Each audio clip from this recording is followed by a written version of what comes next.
നമസ്കാരം, ഇൻസൈഡിലേക്ക് സ്വാഗതം. വന്യജീവികളുടെ ശരീരഭാഗങ്ങൾ കൈവശം വെച്ചിരിക്കുന്നവർക്ക് അവ നിയമവിധേയമാക്കാനുള്ള ശ്രമങ്ങൾ സംസ്ഥാന സർക്കാർ തുടങ്ങി.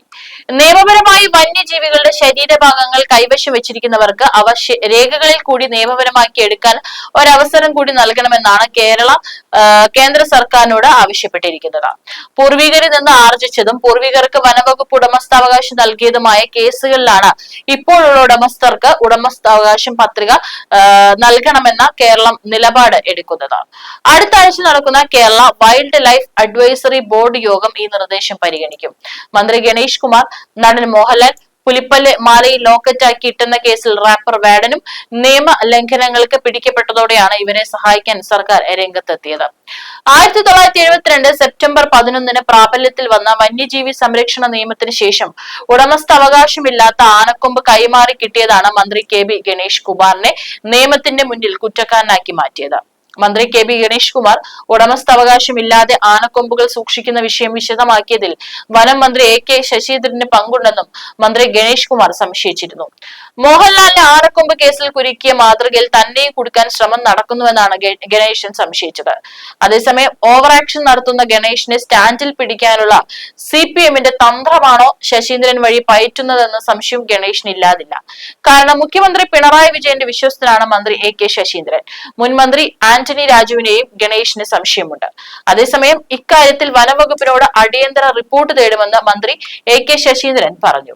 വിവരാവകാശ നിയമപ്രകാരം മലയാള മനോരമ പുറത്തുകൊണ്ടുവന്ന വാർത്തയെ തുടർന്നാണ് മന്ത്രിയുടെ ഇടപെടൽ. വിവരാവകാശവും നിയമപ്രകാരം നൽകുന്ന മറുപടികളിൽ ഇടപെടാൻ മന്ത്രിക്കാവില്ല. ഗണേഷ് കുമാറിന്റെ കയ്യിലുള്ള കൊമ്പുകൾ പാരമ്പര്യമായി കിട്ടിയതാണെന്നാണ് താൻ മനസ്സിലാക്കിയിരിക്കുന്നതെന്ന് മന്ത്രി പറഞ്ഞു. എന്നാൽ ഗണേഷ് കുമാറിന് അത് എപ്പോൾ കൈമാറി കിട്ടിയെന്നത് പരിശോധിക്കണമെന്ന് മന്ത്രി പറഞ്ഞു. വന്യജീവി സംരക്ഷണ നിയമം വരുന്നതിന് മുൻപ് ആളുകൾ ആനക്കൊമ്പ് സൂക്ഷിച്ചിരുന്നു. നിയമം വന്ന ശേഷം ക്രയവിക്രയം പാടില്ല. ഗണേഷ് കുമാറിന്റെ കയ്യിൽ എങ്ങനെ എപ്പോൾ ആനക്കൊമ്പുകൾ എത്തിയെന്നും നിയമപരമായി എന്ത് രേഖയുടെ അടിസ്ഥാനത്തിലാണ് കൈവശം വെച്ചിരിക്കുന്നതെന്നും അന്വേഷിക്കും. ഇതിൽ ഗണേഷ് കുമാറിന് ആനക്കൊമ്പ് എപ്പോൾ കിട്ടിയെന്ന മന്ത്രിയുടെ ചോദ്യം പ്രസക്തമാണ്. ബാലകൃഷ്ണ പിള്ളയുടെ മരണത്തിന് ശേഷമാണ് ഗണേഷിന് ഇത് കിട്ടിയതെന്നാണ് പറയപ്പെടുന്നത്. പിള്ള മരിച്ചത് 2021 മെയ് 3-നാണ്. അപ്പോൾ നിയമം പ്രാബല്യത്തിലായിട്ട് വർഷങ്ങളായി. കോടികൾ വിലമതിക്കുന്ന ആനക്കൊമ്പുകൾ വനം വകുപ്പിന്റെ സ്റ്റോറുകളിലുണ്ട്. അവ കത്തിച്ചു കളയാനാണ് നിയമത്തിൽ പറയുന്നത്. ആനക്കൊമ്പിന് വേണ്ടിയുള്ള ആനവേട്ട തടയാനും ആനക്കൊമ്പ് വ്യാപാരം നിരുത്സാഹപ്പെടുത്താനുമാണ് ഈ വ്യവസ്ഥ അന്ന് നിയമത്തിൽ ഉൾപ്പെടുത്തിയത്. കത്തിച്ചു കളയാതെ ആനക്കൊമ്പ് സൂക്ഷിക്കുന്ന മ്യൂസിയം വനവകുപ്പ് ആരംഭിക്കാൻ ഉദ്ദേശിച്ചെങ്കിലും ചില കാരണങ്ങളാൽ നടന്നില്ല. മുൻ വനമന്ത്രി കൂടിയായ ഗണേഷ് കുമാറിന്റെ കൈവശം ഉടമസ്ഥാവകാശമില്ലാത്ത ഒരു ജോഡി ആനക്കൊമ്പുണ്ടെന്നാണ് വിവരാവകാശ നിയമപ്രകാരമുള്ള ചോദ്യത്തിന് വനവകുപ്പ് മറുപടി നൽകിയത്. ആനക്കൊമ്പുകൾ എങ്ങനെ കയ്യിലെത്തിയെന്നോ നിയമപരമായി എന്ത് നടപടി എടുത്തെന്നോ മറുപടിയിൽ വിശദീകരിച്ചിരുന്നില്ല. വർഷങ്ങളായി മന്ത്രി കെ.ബി. ഗണേഷ് കുമാറിന്റെ കൈവശമുള്ള ആനയ്ക്ക് ഉടമസ്ഥാവകാശമില്ലെന്ന് വനവകുപ്പ് പറഞ്ഞു. മുൻ വനമന്ത്രി കൂടിയായ ഗണേഷിന് എങ്ങനെ ആനയെ കിട്ടിയെന്ന് വനവകുപ്പിന് അറിയില്ല. അദ്ദേഹത്തിന്റെ കയ്യിലുള്ള 2 ആനക്കൊമ്പുകളുടെ ഉടമസ്ഥാവകാശവും നൽകിയിട്ടില്ലെന്ന് വിവരാവകാശ മറുപടിയിൽ പറയുന്നു. ഗണേഷിന്റെ കൈവശം ഇപ്പോഴുള്ള ആന അദ്ദേഹത്തിന്റേതാണ് എന്നതിന് മൈക്രോചിപ്പ് സർട്ടിഫിക്കറ്റ്, ഡാറ്റാ ബുക്ക് എന്നീ രേഖകൾ മാത്രമാണുള്ളത്. പിതാവും മുൻ മന്ത്രിയുമായ അന്തരിച്ച ആർ ബാലകൃഷ്ണപിള്ളയുടെ കൈവശമുണ്ടായിരുന്ന ആനയാണ് ഗണേഷിന് ലഭിച്ചത്. ബാലകൃഷ്ണപിള്ളയുടെ കയ്യിൽ ആന എത്തിയത് എങ്ങനെയെന്ന വിവരം വനവകുപ്പ് ആസ്ഥാനത്ത് ഇല്ല. കൈവശാവകാശ നിയമപ്രകാരം ആനയെ ഗണേഷിന് മാറ്റി നൽകുന്നതിനുള്ള അപേക്ഷയിൽ വകുപ്പ് ഇതുവരെ തീരുമാനമെടുത്തിട്ടില്ല. നിയമപരമായ ആധികാരിക രേഖയില്ലാതെ ആനയെ കൈവശം വെക്കുന്നത് വന്യജീവി നിയമപ്രകാരം കുറ്റകരമാണ്. ആർ ബാലകൃഷ്ണപിള്ളയുടെ കൈവശവും ആനക്കൊമ്പുകൾ ഉണ്ട് എന്നായിരുന്നു വിവരാവകാശ രേഖയിൽ വനവകുപ്പ് വ്യക്തമാക്കുന്നത്. എന്നാൽ ഈ ആനക്കൊമ്പുകൾ അദ്ദേഹത്തിന് ലഭിച്ചത് എങ്ങനെയെന്ന് ആർക്കെങ്കിലും കൈമാറ്റം ചെയ്തിട്ടുണ്ടോ എന്നുമുള്ള രേഖകൾ ലഭ്യമല്ല. ബാലകൃഷ്ണപിള്ളയുടെ കൈവശം ഉണ്ടായിരുന്നതിൽ 5 ജോഡി ആനക്കൊമ്പും 110 ഗ്രാം ചെറു കഷ്ണങ്ങളും വനവകുപ്പ് ഏറ്റെടുത്തിട്ടുണ്ട്. ആനക്കൊമ്പ് ലഭിച്ചതിന്റെ ഉറവിടം അറിയില്ലെങ്കിൽ കേസെടുത്ത് പിടിച്ചിടണമെന്നിരിക്കെയാണ് ഇത് ചെയ്യാതെ ഏറ്റെടുത്ത വിചിത്ര നടപടി. എന്നാൽ മന്ത്രിയുടെ കയ്യിൽ അനധികൃത കൊമ്പ് പിടിച്ചെടുത്ത് വിവാദം ഒതുക്കുക എളുപ്പമല്ല. ഇതിനകം ഗണേഷിനെതിരെ ചിലർ കോടതിയെ സമീപിച്ചിട്ടുണ്ട്. മോഹൻലാലിന്റെ ആനക്കൊമ്പ് കേസിൽ സർക്കാർ പ്രതി ചേർത്തിരുന്നു. വനവകുപ്പാണ് ലാലിനെതിരെ കുറ്റപത്രം സമർപ്പിച്ചത്. 7 വർഷത്തെ ഇടവേളയ്ക്ക് ശേഷമാണ് നിയമ നടപടികൾ തുടങ്ങിയത്. കേസിലുണ്ടായ താമസത്തിനെതിരെ ഹൈക്കോടതി രംഗത്ത് വന്നതിനെ തുടർന്നായിരുന്നു നടപടി. സർക്കാർ നൽകിയ 2 വ്യത്യസ്ത റിപ്പോർട്ടുകളാണ് സർക്കാരിന് വിനയായി മാറിയത്. ആദ്യത്തെ റിപ്പോർട്ട് മോഹൻലാലിനെ കേസിൽ പ്രതിയാക്കണമെന്നായിരുന്നു. രണ്ടാമത്തെ റിപ്പോർട്ട് അദ്ദേഹത്തെ കേസിൽ നിന്ന് ഒഴിവാക്കണമെന്നതാണ്. രണ്ടും നൽകിയത് യു UDF സർക്കാരിന്റെ കാലത്ത് വനവകുപ്പായിരുന്നു. അന്ന് വനമന്ത്രി തിരുവഞ്ചൂർ രാധാകൃഷ്ണനായിരുന്നു. ലാലിന്റെ തേവരയിലെ വീട്ടിൽ നിന്ന് 2012 ജൂണിലാണ് ആനക്കൊമ്പ് പിടിച്ചത്. ആദായ നികുതി വകുപ്പാണ് അദ്ദേഹത്തിന്റെ വീട്ടിൽ രഹസ്യ റെയ്ഡ് നടത്തിയത്. 65,000 രൂപ നൽകി വാങ്ങിയെന്നായിരുന്നു മോഹൻലാലിന്റെ വിശദീകരണം. കെ കൃഷ്ണകുമാർ എന്നയാളിൽ നിന്ന് താൻ ആനക്കൊമ്പ് വാങ്ങിയെന്നാണ് മോഹൻലാൽ വിശദീകരിച്ചത്.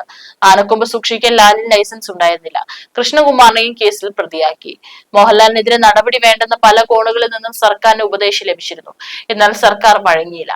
വളരെ മുമ്പേ നരേന്ദ്രമോദി സ്തുതിയുടെ പേരിലും മറ്റും ഇടതുപക്ഷവുമായി ലാൽ അത്ര നല്ല സ്വരച്ചേർച്ചയിലായിരുന്നില്ല. ആനക്കൊമ്പ് കണ്ടെത്തിയതിനെ തുടർന്ന് ആദ്യം ലാലിനെതിരെ കേസെടുത്തു. പിന്നീട് കേസ് റദ്ദാക്കി. അന്ന് മന്ത്രിയായിരുന്ന തിരുവഞ്ചൂർ രാധാകൃഷ്ണന്റെ നിർദ്ദേശാനുസരണം നിയമത്തിൽ ഭേദഗതി വരുത്തി. ലാലിന് വേണ്ടി നിയമം പരിഷ്കരിക്കുകയായിരുന്നു അന്നത്തെ സർക്കാർ. ഇതിനിടയിൽ താരത്തിന്റെ കയ്യിലുള്ളത് യഥാർത്ഥ ആനക്കൊമ്പാണെന്ന് മലയാറ്റൂർ DFO സർക്കാരിന് റിപ്പോർട്ട് നൽകി. അതേസമയത്ത് തന്നെ മോഹൻലാലിനെ പിന്തുണച്ച് വനംവകുപ്പ് ഹൈക്കോടതിയിൽ റിപ്പോർട്ട് ഫയൽ ചെയ്തു.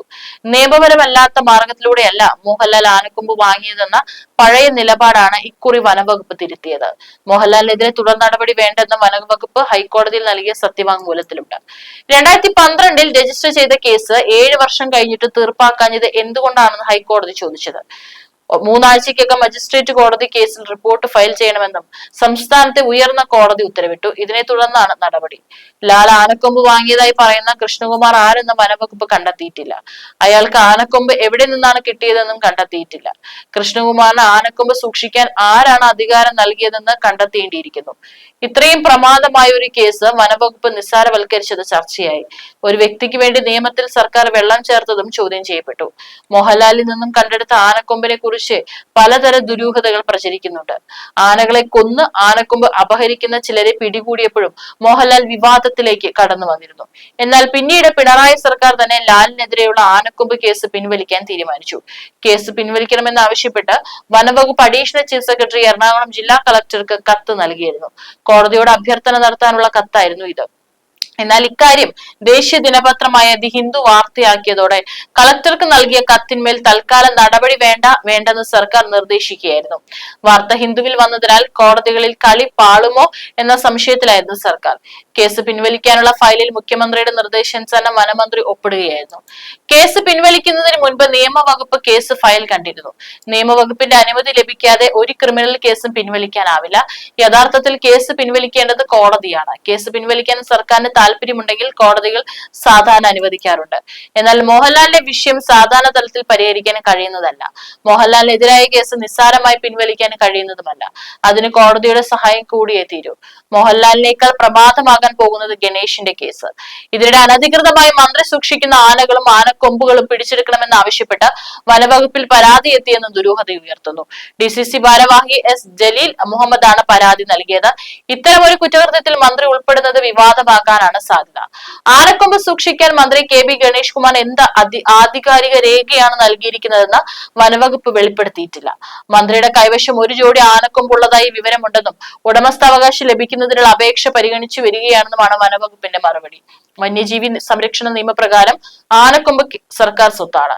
ഇക്കാര്യം വിവിധ കേസുകളിൽ സുപ്രീം കോടതി അടക്കം വ്യക്തമാക്കിയിട്ടുണ്ടെന്നിരിക്കെയാണ് ഉടമസ്ഥാവകാശമില്ലാത്ത ആനക്കൊമ്പ് മന്ത്രിയുടെ വീട്ടിലുണ്ട് എന്നറിഞ്ഞിട്ടും വനവകുപ്പ് നിയമ നടപടിക്ക് മുതിരാത്തത്. ഉടമസ്ഥാവകാശമുള്ള ആനക്കൊമ്പ് മുറിക്കാൻ ഉടമയ്ക്ക് അവകാശമുണ്ട്. എന്നാൽ അത് അപേക്ഷ നൽകി ഫോറസ്റ്റ് റേഞ്ച് ഓഫീസറുടെയോ ഫോറസ്റ്റ് വെറ്റിനറി ഓഫീസറുടെയോ സാന്നിധ്യത്തിൽ വേണം. മുറിച്ച കൊമ്പ് കൈവശം സൂക്ഷിക്കണമെങ്കിൽ അപേക്ഷ നൽകുകയും chief wild life warden permit നൽകുകയും വേണം. ഇവിടെ ഗണേഷ് കുമാറിന്റെ കൈവശമുള്ള ആനയ്ക്ക് അദ്ദേഹത്തിന് ഉടമസ്ഥാവകാശം നൽകിയിട്ടില്ലെന്നും വനവകുപ്പ് വെളിപ്പെടുത്തിയിരുന്നു. സ്വന്തം പേരിൽ ആനയില്ലാത്ത ആൾക്ക് ആനക്കൊമ്പ് സൂക്ഷിക്കാൻ പെർമിറ്റ് നൽകാനുമാകില്ല. മന്ത്രിയുടെ പേരിൽ ആനയില്ലെന്ന് സ്ഥിരീകരിച്ച വകുപ്പിനെ ആനക്കൊമ്പിന്റെ ഉറവിടവും അറിയില്ല. ഇനിയാണ് വനവകുപ്പ് കളി തുടങ്ങാൻ പോകുന്നത്. ഇലയ്ക്കും മുള്ളിനും കേടില്ലാതെ ഗണേശൻ മോഹൻലാൽ വേടൻ വിവാദം അവസാനിപ്പിക്കാനാണ് മുഖ്യമന്ത്രിയുടെ താല്പര്യം. വനവകുപ്പ് ഇതിന് ആവശ്യമായ നിർദ്ദേശം മുഖ്യമന്ത്രി നൽകി. എന്നാൽ മോഹൻലാലിനെ പോലെ ഒരാൾ കുരുങ്ങിയ കേസിൽ ഗണേഷിനെ എങ്ങനെ രക്ഷപ്പെടുത്തുമെന്നാണ് മന്ത്രിയുടെ ചിന്ത. മന്ത്രിക്ക് മുന്നിൽ വനംവകുപ്പിനും മറുപടിയില്ല. നിയമവിരുദ്ധമായ കാര്യങ്ങൾ ചെയ്യുമ്പോൾ ശ്രദ്ധിക്കാതിരുന്നാൽ ഇത്തരം അമളികൾ സ്വാഭാവികമായി സംഭവിക്കും. അതുകൊണ്ടാണ് നിയമം തന്നെ ഭേദഗതി ചെയ്യാൻ കേന്ദ്രത്തോട് ആവശ്യപ്പെടുന്നത്.